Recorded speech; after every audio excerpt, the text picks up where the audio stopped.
Morning, prisoners. I mean that most sincerely, friends. I am a prisoner here.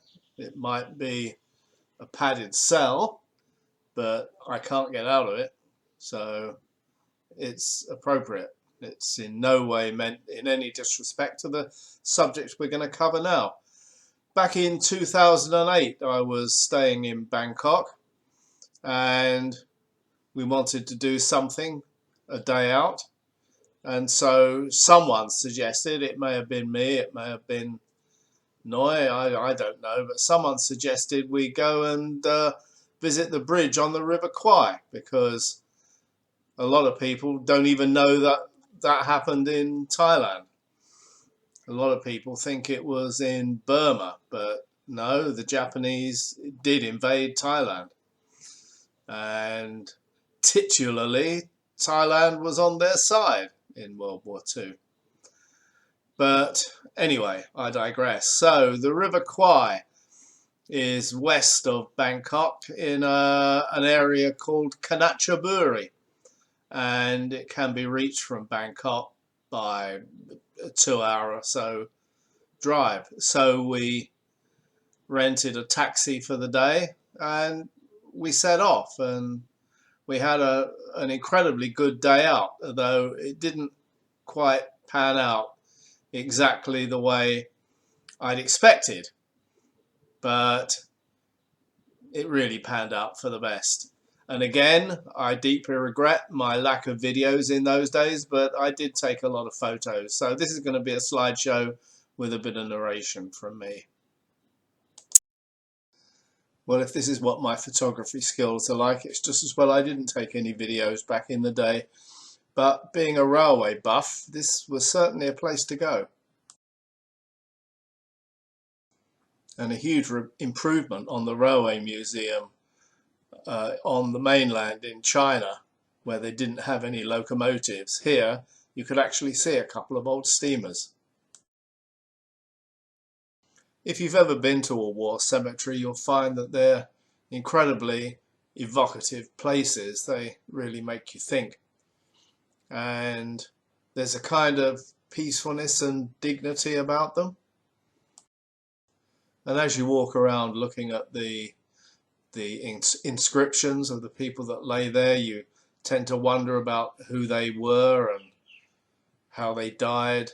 Did they die in despair of being abandoned by their country? Must have been a terrible thing to have suffered. And if they're able to look down from above on where their last resting place is, they'll at least get the knowledge that it's incredibly well cared for and well looked after. And if they're really lucky, their relatives may even be able to come out to visit them and pay their respects. But if not, there's certainly other people like us that do. And this is Noi, and I did my best to try to explain to her what this place means to the Brits and the Australians that rest there. I'm not sure how much of it they grasp. How do you explain to someone from a country that's never really been in a war in those terms in living memory?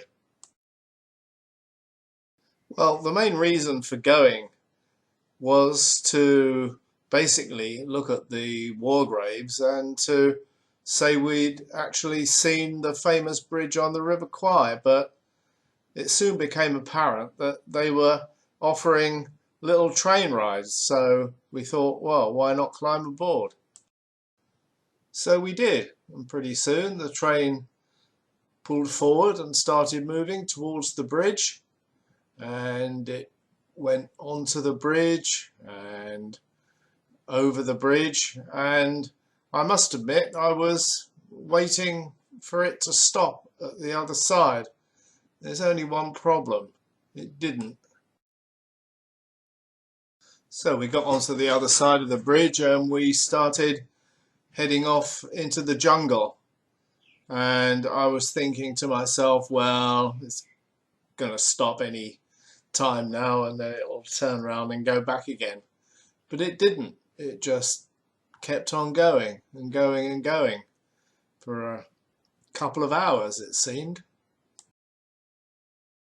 And I was starting to get really concerned by this time. I mean, our taxi driver thought we'd only be gone for half an hour, a quick look round, and that was it. Anyway, eventually we pulled into this station, which I believe was somewhere on the Myanmar border.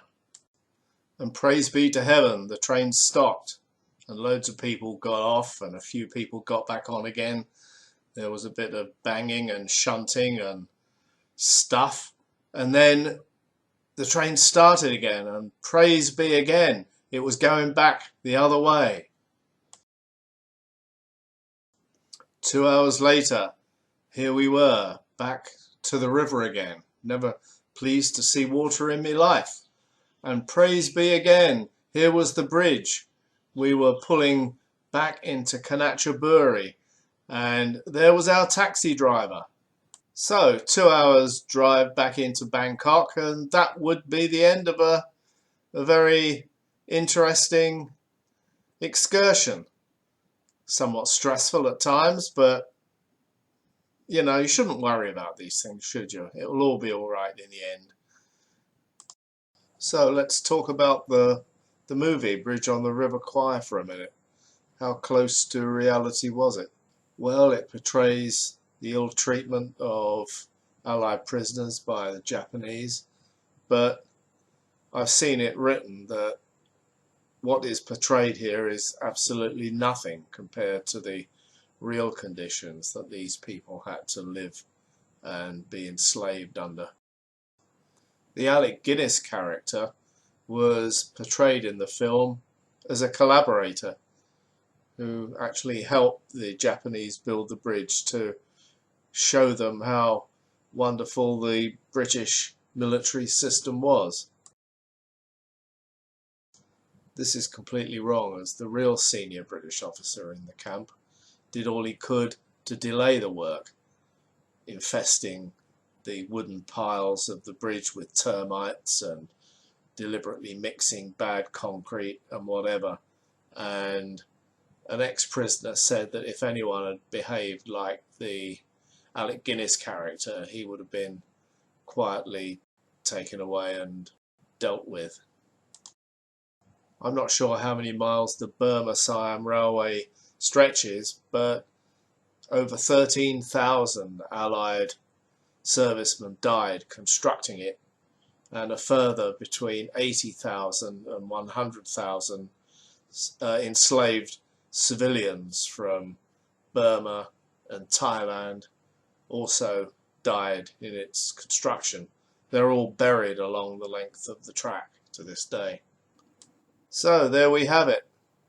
I don't know if you've seen the movie. It's certainly well worth watching, and it won loads of awards and has been slated as one of the best war films ever made, and it's been, was it saved for all time in the Smithsonian in the States, and it got a hell of a lot of plaudits, but it was severely criticized for its historical inaccuracies. But anyway, I've just got this one other small memento. You've seen Noy in this picture earlier. Notice the hat she's wearing. It's the same hat, and 14 coming on 15 years later, it's still hanging on the wall in our living room as a memory and a memento of a grand day out. Cheerio.